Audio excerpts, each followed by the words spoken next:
Sono 91 eventi all'interno di 10 giorni di programmazione. Potremo camminare la Lessinia con escursioni accompagnate da musica, da teatro, esplorazioni all'alba, al tramonto, nelle profondità della terra o dentro i boschi. Laboratori pensati per bambini, adolescenti e giovani sui temi del riciclo, sulla scoperta dell'acqua, sul fare formaggio attraverso le antiche tecniche dei casari della Lessinia, e ancora i concerti che torneranno a far festa in una piazza che valorizza i piccoli produttori locali della Lessinia, organizzata attraverso cooperative, associazioni che svolgono un'attività sociale, oltre che enogastronomica, dove potremo assaggiare i nostri vini di queste valli. Soprattutto la piazza è il luogo di incontro, dove poter stare insieme ai registi, agli ospiti, agli scrittori, ai giornalisti, alle giurie, dove trovare quella condivisione che ogni anno rende unico il festival.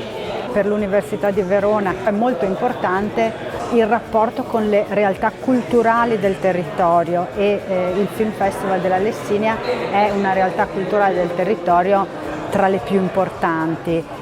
Esisteva già un rapporto con l'Università di Verona anche in precedenza, l'abbiamo rafforzato non solo con la nostra partecipazione alle parole alte del festival, non solo con il patrocinio, che questo era quello che si dava anche prima, ma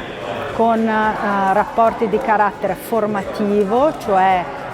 l'istituzione di laboratori su filosofia e cinema all'Università di Verona, a cui Alessandro Anderloni ha partecipato, la progettazione insieme di alcuni momenti cinematografici all'interno di questa rassegna di eventi che noi abbiamo iniziato a fare da quest'anno, Veronetta Contemporanea Estate, cioè una serie di eventi nel quartiere di Veronetta. Ecco, la proposta cinematografica, parte della proposta cinematografica è stata realizzata in collaborazione col Film Festival della Lessinia, e non ultimo far partecipare le nostre studentesse e i nostri studenti in maniera anche più attiva al festival. Già alcuni partecipano in forma di stage, con la realizzazione di una giuria di studenti Univerona, e questo ce lo proponiamo come progetto per l'anno prossimo.